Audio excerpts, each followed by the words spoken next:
Bismillahirrahmanirrahim. Assalamualaikum warahmatullahi wabarakatuh. Alhamdulillah rabbil alamin. Allahumma shalli ala sayyidina Muhammad wa ali sayyidina Muhammad. Amma ba'd. Yang saya hormati Wali Taramid, yang kami hormati Talamid rahimahullah, yang kami hormati juga para asatidz. Alhamdulillah pada kesempatan kali ini Ustaz akan menyampaikan tentang pembelajaran beriman kepada kitab-kitab Allah Subhanahu wa taala. Kalau kita ketahui bersama, ya, pengertian beriman kepada kitab-kitab Allah Subhanahu wa taala, yaitu kita mempercayai dan meyakini, intinya adalah meyakini dengan sepenuh hati bahwa Allah Subhanahu wa taala telah menurunkan kitab-kitabnya kepada rasul-rasulnya yang berisi wahyu untuk disampaikan dan diajarkan kepada umat-umatnya. Ya, jadi pengertiannya adalah diturunkannya kitab-kitab Allah Subhanahu wa taala, yaitu wahyu untuk disampaikan dan diajarkan kepada umat-umatnya. Fungsi dari kitab itu diturunkan adalah sebagai solusi. Yang pertama adalah sebagai solusi persoalan jalan keluar dari berbagai macam persoalan hidup. Ya, apapun permasalahan hidup kita semuanya bisa terkendali atau semuanya bisa terselesaikan dengan kita mencari jawaban yang ada di dalam Al-Quran. Fungsi yang lain yaitu sebagai petunjuk hidup agar manusia di dunia ini terarah seperti mestinya. Jadi Al-Quran itu atau kitab-kitab Allah itu, khususnya Al-Quran, hudal linnas, yaitu petunjuk bagi manusia. Wa bayyinatin minal huda wal furqan, dan pembeda antara yang hak dan yang batil. Kemudian dalil kebenaran adanya kitab Allah Subhanahu wa taala mungkin bisa dicek di surat An-Nisa ayat 136. A'udzubillahi minasyaitonir rajim. Bismillahirrahmanirrahim. Ya ayyuhalladzina amanu billahi wa rasulihi wal kitabil ladzi nazzala ala rasulihi wal kitabil ladzi anzala min qabl. Yang kurang lebih artinya, hai orang-orang yang beriman, tetaplah beriman kepada Allah dan Rasulnya, yaitu Muhammad SAW, dan kepada kitab Al-Quran yang diturunkan kepada Rasulnya, serta kitab-kitab yang diturunkan sebelumnya. Jadi sebelum Al-Quran diturunkan, ada kitab-kitab yang lain yang sudah diturunkan oleh Allah Subhanahu wa taala. Kitabnya apa saja? Kita lanjut ke pembelajaran selanjutnya.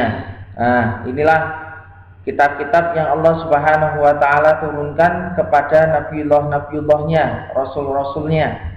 Yang pertama adalah kitab Taurat. Kitab Taurat ini diturunkan kepada Nabiullah Musa alaihissalam. Yang kedua, kitab Zabur diturunkan kepada Nabi Daud alaihissalam. Yang ketiga, kitab Injil yang diturunkan kepada Nabiullah Isa alaihissalam. Dan yang terakhir adalah kitab Al-Quran yang diturunkan kepada Nabiullah Muhammad sallallahu alaihi wasallam.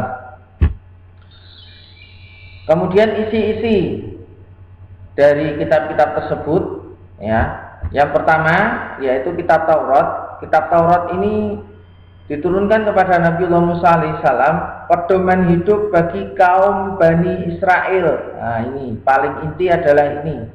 Jadi kitab Taurat diturunkan Allah Subhanahu wa taala kepada Nabiullah Musa alaihissalam hanya untuk kaum Bani Israel. Diturunkan pada abad 12 sebelum Masehi. Isi pokoknya banyak sekali, ya. Khususnya ada 10 keharusan mengakui keesaan Allah, larangan menyembah berhala, larangan menyebut nama Allah dengan sia-sia, supaya mensucikan hari Sabtu, supaya menghormati ayah ibu, larangan membunuh sama manusia, larangan berzina, larangan mencuri, larangan menjadi saksi palsu, dan larangan menjadi hak milik larangan mengambil hak milik orang lain. Kemudian kitab yang selanjutnya yaitu kitab Zabur. Kitab Zabur diturunkan kepada Nabiullah Daud alaihissalam pada abad 10 sebelum Masehi. Kitab ini hanya berisi perintah Allah untuk mengikuti syariat Nabiullah Musa alaihissalam. Jadi masih diperuntukkan untuk Bani Israel.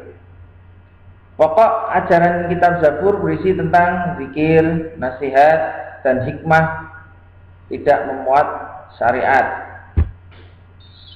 Kemudian kitab Injil diturunkan kepada Nabiullah Isa alaihissalam pada abad pertama Masehi. Isi pokok kitab Injil yaitu yang pertama adalah biografi Nabi Isa alaihissalam, perintah untuk mengisahkan Allah Subhanahu wa taala, tidak menyekutukan Allah Subhanahu wa taala, dan yang paling inti di dalam Injil adalah penjelasan bahwa di akhir zaman nanti akan lahir seorang nabi yang terakhir. Siapa itu? Nabiullah Muhammad sallallahu alaihi wasallam. Kemudian yang terakhir adalah kitabullah kita, yaitu kitab Al-Quran. Al-Quran ini diturunkan kepada Nabiullah Muhammad sallallahu alaihi wasallam sekitar abad 6 Masehi. Al-Quran diturunkan sebagai petunjuk hidup umat manusia, bukan seperti kitab-kitab sebelumnya yang hanya untuk satu kaum atau satu bangsa. Jadi kalau kitab Taurat, Zabur, Injil itu hanya untuk kaum-kaumnya saja, bangsa-bangsanya saja. Tetapi kalau Al-Quran, ya, Al-Quran ini hudal linnas, yang tadi sudah Ustaz sampaikan tadi, hudal linnas, petunjuk bagi seluruh manusia. Jadi semua manusia petunjuknya mengambilnya dari Al-Quran. Nah, Al-Quran ini diturunkan secara berangsur-angsur. Waktu turunnya selama 22 tahun, 2 bulan, 22 hari. Ada yang mengglobalkan menjadi 23 tahun. Ya, ada sebagian ulama yang menyampaikan diglobalkan menjadi 23 tahun. Kemudian Al-Quran terdiri dari 30 juz, 114 surat, dan 6.666 ayat.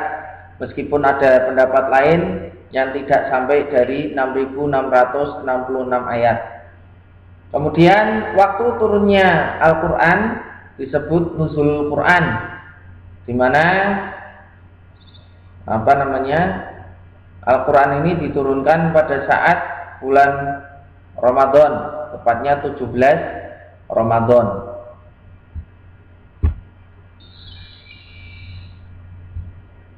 Ya, Talamid rahimakumullah, perlu kita ingat dan perlu kita pahami bersama bahwa wahyu yang pertama kali Allah Subhanahu wa taala turunkan kepada Nabiullah Muhammad sallallahu alaihi wasallam tempatnya di Gua Hira. Pada saat itu beliau Nabiullah Muhammad sallallahu alaihi wasallam sedang menyendiri, ya. Sedang menyendiri, sedang berzikir kepada Allah. Tiba-tiba malaikat Jibril alaihissalam datang untuk memerintahkan Nabiullah Muhammad sallallahu alaihi wasallam untuk membaca Iqra. Tetapi Nabiullah Muhammad SAW menjawab, ma ana biqari, saya tidak bisa membaca. Tapi ditekan lagi atau dipaksa lagi oleh malaikat Jibril alaihissalam. Kemudian Nabiullah Muhammad SAW kemudian mengucaplah Bismillahirrahmanirrahim, Iqra bismi rabbikal ladzi khalaq, khalaqal insana min 'alaq, Iqra wa rabbukal akram alladzi 'allama bil qalam 'allamal insana ma lam ya'lam. Nah, itulah awal mula turunnya wahyu Allah Subhanahu wa taala di Gua Hira pada tanggal 17 Ramadan tahun 610 Masehi. Kemudian dari situlah Nabiullah Muhammad SAW menyebarkan agama Islam awal mula secara sembunyi-sembunyi. Di mana itu? Di rumah sahabat Arqam bin Abil Arqam, ya. Kemudian Allah Subhanahu wa taala memerintahkan untuk dakwah secara terang-terangan, ya. Kemudian ayat terakhir yang diturunkan oleh Allah Subhanahu wa taala kepada Nabiullah Muhammad sallallahu alaihi wasallam yaitu Al-Maidah ayat 3. A'udzubillahi minasyaitonir rajim. Al-yauma akmaltu lakum dinakum wa atmamtu 'alaikum ni'mati wa raditu lakumul Islam dinan. Itu surat Al-Maidah ayat 3, diturunkan pada tanggal 9 Zulhijjah tahun 10 Hijriah. Isi pokok yang terkandung di dalam Al-Quran sebenarnya banyak sekali, ya. Hanya pokok kandungannya ada akidah, keimanan, tentang akhlak, tentang mahdah dan muamalah, sejarah, hukum-hukum, janji dan ancaman, ilmu, pengetahuan. Talamid rahimakumullah, ya, kesimpulan dari apa yang sudah Ustaz sampaikan tadi, ya, tidak usah banyak-banyak. Iman kepada kitab Allah adalah rukun iman yang ketiga. Iman kepada kitab Allah Subhanahu wa taala adalah meyakini dan membenarkan bahwa Allah Subhanahu wa taala telah menurunkan wahyu-wahyunya kepada Rasulnya yang termuat di dalam kitab-kitabnya, baik itu di Taurat, Zabur, Injil, maupun terlebih lagi Al-Quran. Talamid rahimakumullah, alangkah baiknya kita bisa mengimani, ya, kitab-kitab Allah tersebut agar kita memperoleh fungsi dan bisa kita praktekkan dalam kehidupan kita sehari-hari. Insya Allah itu aja yang bisa Ustaz sampaikan, ya. Kurang lebihnya mohon maaf. Ya, mungkin kalau nanti ada pertanyaan-pertanyaan bisa langsung japri ke Ustadz atau bisa ditanyakan di kolom komentar. Nasihat Ustadz yang pertama, tetap jaga kesehatan, ya. Jika keluar rumah jangan lupa untuk menggunakan masker, kemudian cuci tangan dengan sabun atau hand sanitizer. Tetap menjaga kesehatan. Semoga Allah Subhanahu wa taala menjaga diri kita dan keluarga kita dari virus corona ini, dan semoga Allah Subhanahu wa taala segera mengangkat penyakit virus corona ini sehingga kita bisa segera untuk melaksanakan rutinitas aktivitas sehari-hari dalam keadaan sehat walafiat tanpa kurang suatu apapun. Amin amin ya rabbal alamin. Alhamdulillahirabbil alamin. Subhanakallahumma bihamdika asyhadu an la ilaha illa anta astaghfiruka wa atubu ilaik. Kurang lebihnya mohon maaf. Jika ada kebenaran datangnya dari Allah dan bila ada kesalahan datangnya dari diri pribadi Ustaz sendiri. Undur maqala wa la tandur maqal. Assalamualaikum warahmatullahi wabarakatuh.